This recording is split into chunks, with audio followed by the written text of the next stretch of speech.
Well, we discussed it the other day before the game. We said that they will take this game as the game of their lives, and that's what they did. And we mentioned it many times to the players too, and made them aware of it. And we actually had that game that we expected to be very difficult. They have quality players in their side that can surprise you, which they did, when they scored the equalizer. And then it's just hard work, to kind of find ways through their block of 8-9 guys and create the chances and put the chances away. So, I mean, we have the 3 points. That's the most important thing out of this game. Do we have to play better? Absolutely.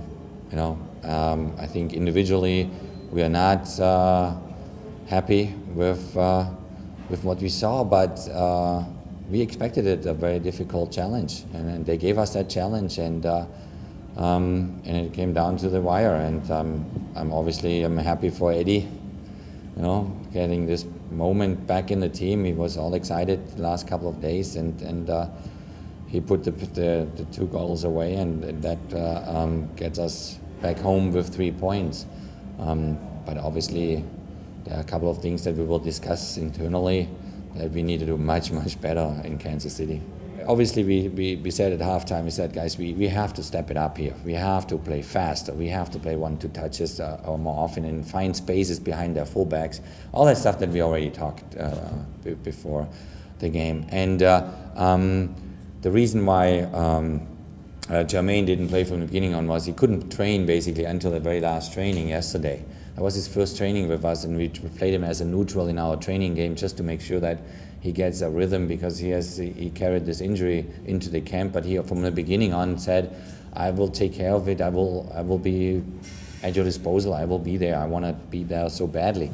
But based on the fact also that he comes in with a yellow card, we thought, it's wiser that, come from the bench and see, how the game goes. But I told him already this afternoon, I said, just read the game, and if the game doesn't go the way we want it to go, then you were right in there second half, which happened then.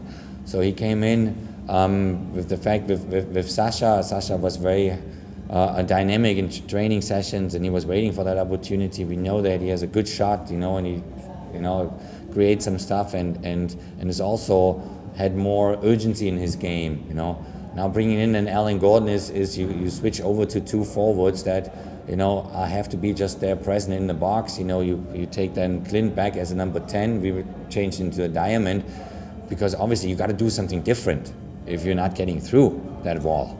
By doing that, things popped up then in the last 20-25 minutes, and thankfully, we got that winning goal then. So it turned out okay with the 3 subs.